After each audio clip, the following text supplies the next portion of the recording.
안녕하세요, 레이먼쇼입니다. 오늘은 상패 위기에 몰린 기업들 산업별로 현황을 보면서 몇 가지 짚어야 할 맥들을 말씀을 드려보겠습니다.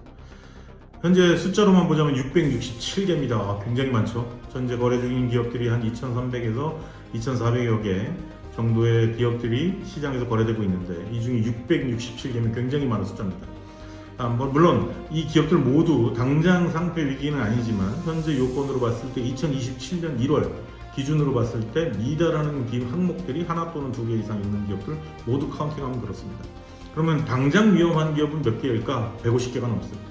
그렇게만 보더라도 150개 기업이 이미 상패와 위기에 처해 있습니다. 굉장히 심각한 상황이죠. 그래서 이런 일들이 이제 이 상패 요건이 조기 적용 강화되면서 주식병합도 일어나고 몇 가지 이걸 임시 변통으로 피해보려고 하는 사건들이 공시들이 많이 나오고 있습니다. 하지만 지금 이재명 정부에서 만든 이 상패 요건 강화는 단순 또는 일시적인 회피만으로 벗어나지 못하게끔 그 회피 수단을 차단하는 제도도 있기 때문에 이렇게 지금 임시 변통으로 하는 거에 개인들이 또 피해를 보는 사례들이 또 만들어지고 있습니다. 물론 과정이어서 부작용은 어쩔 수 없다고 보긴 해야 되겠습니다만. 자, 그럼 하나씩 살펴보면 먼저 시가총액 기준, 그러니까 상패 요건이 4가지 항목인데 하나는 시가총액 미달입니다. 7월에 며칠 뒤부터 200억 기준으로 시가총액 200억 안 되면 상패 미달, 상패 대상이 되는 거고요. 27년 1월부터는 300억입니다. 그리고 동전주택 출신설, 그러니까 동전주택출은 1,000원짜리 이하입니다. 1,000원 이하면 지금 이제 상패 대상이 되는 거죠. 근데 상패 대상이 되는 이 기업들이 아까 말씀드린 것처럼 이제 주식 병합 같은 일시적인 어떤 편법이죠. 이걸 통해서 벗어나 보려고 하지만 지금 몇 가지 사례들을 찾아보시면 알 수 있습니다. 단순 주식 병합으로는 절대 이거 벗어나지 못합니다. 오히려 이전 주가보다 더 떨어진 상태입니다. 그러니까 이런 선수들이 아직 코스닥 바닥, 코스피 바닥에 있다는 게 더 문제겠죠. 기본적인 ABC도 안 되는 상황이라는 거. 두 번째, 그러니까 이제 동전주 퇴출이고, 세 번째가 자본 잠식. 자본 잠식은 원래부터 상패 대상에서 굉장히 중요한 이슈죠. 근데 이게 6개월만 자본 잠식 상태를 유지를 해도, 완전 자본 잠식 같은 경우에는 6개월만 잠식을 하고 있어도 상패 대상이 될 수 있다는 겁니다. 기간이 굉장히 좀 크리티컬하게 된 상황이 됐죠. 그 다음에 공시 위반. 원래는 이제 15점이었는데 이거 10점으로 낮추고요. 더 무서운 건 중대 고의 위반. 이제 개인 투자자들에게 피해를 줄 만한, 또 투자를 판단하는데 피해를 줄 만한 중대 고의 항목들이 있습니다. 이 항목을 위반하면 한 건이라도 상패 심사가 들어갑니다. 아까 말씀드린 대로 이 4가지 항목에 정량적인 것도 있지만 임시 변통을 하는 것이 소용없도록 하는 회피 차단이 되어 있다는 것. 이 부분 굉장히 중요합니다. 자, 그러면 코스닥부터 한번 보겠습니다. 먼저 항목별로 살펴보기 전에 코스닥 자체가 다산소사 구조입니다. 그러니까 많이 들어오고 얼마 안 죽습니다. 물론 기술특례 상장도 있고 스펙 상장 통해서 들어오는 다양한 형태들이 있기 때문에 어느 게 맞다 틀리다를 딱 나눠서 A다 B다라고 하기는 어렵지만 어쨌든 지난 20년간 코스닥은 1353개 회사가 코스닥에 들어왔습니다. 그런데 퇴출된 곳은 415곳밖에 안 됩니다. 근데 이런 기업들의 대부분이 건강하지 못한 경우들이 많습니다. 그러니까 시가총액은 한 8.6배가 늘었는데 지수는 1.6배 오르는데 그치고 말았습니다. 그러니까 이런 이유가 뭐냐면 이런 거죠. 뭔가 기대를 안고 들어오지만 미래를 위해서, 기술특례 상장이 원래 그런 거니까요. 그래서 그런 본연의 취지를 살리지 못한 상태에서 들어와 있는 기업들이 굉장히 많은데 그 굉장히 많은 상태에서 이런 식의 커트하는, 그러니까 단순히 그냥 잘라내는 방식으로 기업들을 상패를 시키는 것이 맞느냐.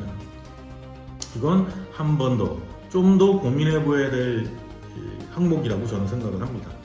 그러니까 지금 코스피가 이런 거 처음 보셨을 거예요. 하루에도 700-800포인트, 많게는 1000포인트 가까지 차이가 들어왔다 나갔다 합니다. 근데 거기에 대부분은 삼전 하이닉스가 차지하고 있죠. 왜냐하면 코스피 계산 구조가 초기의 주식시장 전체 규모보다 지금 현재 얼마나 많이 커졌느냐만을 계산하니까. 근데 코스피에 차지하는 비중의 상위 10%가 전체의 80% 가까이 차지합니다. 그러니까 상위 몇 개 기업이 그냥 다 흔드는 거죠. 과연 이런 지수가 대기업들 몇 개, 몇 개의 리드 항목으로 좌지우지되는 이 지수가 과연 어떤 의미를 가질 수 있을 것이냐, 이것도 한번 봐야 될 것 같습니다. 자, 그럼 섹션별로 한번 보겠습니다. 전체 산업에서 가장 많은 숫자를 차지하고 있는 분야가 어디일까? 흔하게 생각하신다고 하면 뭐 사양산업부터 먼저 보실 수도 있는데, 숫자 91개사가 해당하는 영역은 전자부품, 컴퓨터, 통신장비 이 영역입니다. 그리고 이제 2위, 3위로 넘어가면서 출판, 소프트웨어, 게임, 도매, 상품 중개 이런 영역별로 차차 내려가는데요.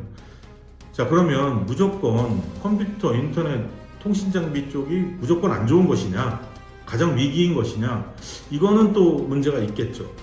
왜냐하면 2023년 말 기준으로 보면 영업이익조차, 그러니까 영업이익으로 이자조차 못 갚는 상장사가 전체의 41%, 굉장히 많죠. 여러분들 이게 아마 이런 숫자들을 보면 깜짝깜짝 놀라실 텐데 실제로 그렇습니다.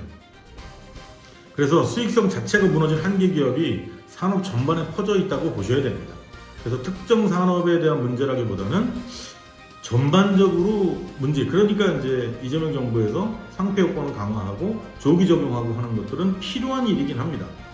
자, 그러면 이제 하나씩 좀 살펴보자면 사양산업 같은 경우에는 위험률이 40% 정도 됩니다. 저희 시스템에서 계산했을 때. 단순 실적 부진이라기보다는 구조적인 수요가 이제 무너지고 있죠. 도소매나 유통, 물류 이런 쪽 영역 자체가 그런 거니까요. 그 다음에 기술주, 전자부품, 소프트웨어, 바이오 이쪽은 이제 구조의 문제라기보다는 지금 산업이 AI 때문도 그렇고 너무 급변하게 변하다 보니까 이 급변하게 변하는 기술 변화에 맞춰서 지나치게 R&D 연구 비용이 많이 들어가는 이유, 이제 원인도 있겠지만 들어갔던 R&D 자금이 완전히 방향이 달라지면서 수포로 돌아가는 경우도 비일비재합니다. 그러니까 이쪽이 맞겠다라고 생각해서 투자했던 자금들이 완전히 다른 방향이 돼버리는 일들도 생겨버리는 거죠. 그러니까 이런 문제들이 이제 기술주형 기업들이 상폐 위험 기업으로 몰리는 아주 중요한 요인이 되기도 합니다. 그러니까 근데 이제 이 중에 하나 전문가 분석을 하나 좀 곁들여서 보고 가신다면 한국은행에 따르면 지난해 한계 기업 비중이 28.2%입니다. 그러니까 2013년 이후로 지금 작년 최고치라고 하거든요. 근데 이제 그 원인이 뭐 고금리, 뭐 우리 다 고금리 알고 있었으니까요. 고금리, 저성장, 고착화, 뭐 이런 이제 급변하는 산업 구조, 뭐 이런 원인들을 들고 있는데, 다시 말하면 앞서 말씀드린 것처럼 섬유가 무너지는 건 그 회사의 잘못은 아니고 산업 구조의 변화의 잘못이라는 부분. 기술적인 부분에서는 아직은 시대 변화에 맞춰가지고 첨단 기술 분야를 연구하고 투자를 하고 있지만 방향을 잘못 잡은 경우도 있고 아직 발현이 안 된 경우도 있는 상황. 이런 두 가지의 큰 이유들이 있는데 이 큰 이유들을 단순하게 하나의 잣대로 볼 것이냐. 다시 말하면 산업이 만든 위기와 자금 조달 구조가 만든 위기, 이 두 가지의 위기를 좀 다른 시각에서 볼 필요는 있지 않을까, 이런 얘기들을 하고 있는 겁니다. 자, 그러면 숫자적으로만 한번 보겠습니다. 그러니까 숫자적으로 보자면 코스닥과 코스피를 좀 구분해서 보자면 코스닥이 432개사, 코스피가 235개사입니다.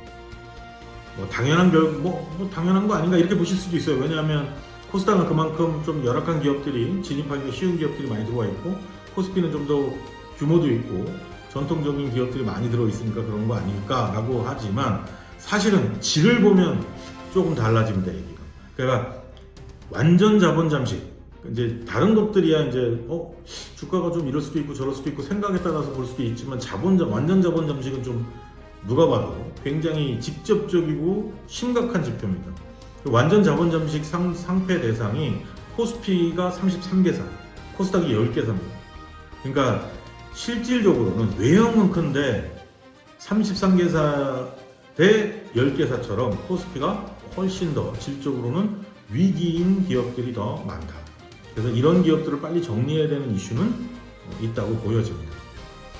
자, 그러면 이제 조금 패턴을 관계형 리스크로 제가 좀 가져와 보자면, 이 지금 상폐 대상인 기업들의 대부분 이 기업들을 가서 저희 관계형 리스크에서 여러 지표들을 살펴보면 이미 이 회사가 정상적인 사업 구조를 가져가기 어려워진 지가 오래됐습니다. 그러니까 재무제표는 후행지표입니다. 아시겠지만 사업 다 버리고 나서 회계법인이 들어가서 정리하는 겁니다. 근데 그건 이미 끝나고 난 다음의 얘기죠. 근데 선행지표를 보면 저희 관계형 리스크도 선행지표고 악화 위험도도 선행지표 4개 인덱스 CEI, CGI, RII, MAI 전부 선행지표입니다. 이 선행지표들은 이미 안 좋은 상황을 보여주고 있거든요. 그러니까 안 좋은 상황들을 보여진 지가 꽤 됐습니다. 적게는 7, 8개월, 많게는 1년 반. 그러면 이 관계형 리스크로 보여지는 것들이 지금 이제 상폐 기업들 계속 뉴스 나올 텐데 이걸 보시면서 여러분들이 한번 직접 확인해 보실 만한 일들도 있을 겁니다.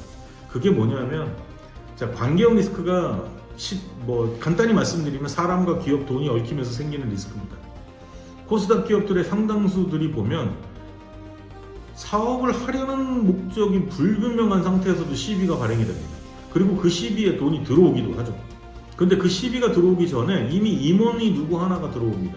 1명이든 2명이든 들어오고요. 알고 보니까 그 시비를 인수한 회사들이 이전의 기업에서 갖고 있던 결과들을 갖고 온 거죠. 그래서 그런 부분들을 자꾸 그러니까 사람들과 기업들과 돈들이 얽히면서 그 관계들이 복잡해지다 보니까 누구의 이해관계가 실제로 시비를 발행해서 사업을 하려고 했을 때 시비가 발행되고 그게 사업에 쓰여야 되는데 다른 목적으로 사람이 들어오고 돈이 들어오고 그 돈이 알고 보니까 이 들어온 임원이 관계를 갖고 있는 어떤 기업이에요. 이런 일들이 비일비재하다라는 겁니다. 그러다 보니까 돈이 들어왔는데 사업에 쓰이지 않고 엉뚱한 일에 쓰이죠. 어떤 회사가 갑자기 시비 들어왔는데 두 번째 들어오는 회사에 영업권을 인수하면서 한 바퀴 돌고 돈은 다 그들은 엑시트하고 회사는 깡통이 되버려요. 이런 일도 비일비재합니다. 그래서 지금 오늘 이제 정리해서 말씀드리자면 상폐 위기에 처한 기업들 150개, 200개 기업들이 이미 이들의 어떤 누군가는 엑시트를 해야 되고 누군가는 손해를 최소화해야 되고 누군가는 이 와중에라도 어떻게든 상폐가 되더라도 나만의 이익은 챙기려고 하는 소수, 그것이 경영진이든 대주주든 자본이든 이들의 이해관계를 누군가는 희생반들을 치고 누군가는 2루에서 3루, 1루에서 2루로 가고 누구는 홈으로 들어오고 이 작전을 이미 펼치고 있는 기업들이 굉장히 많다는 겁니다.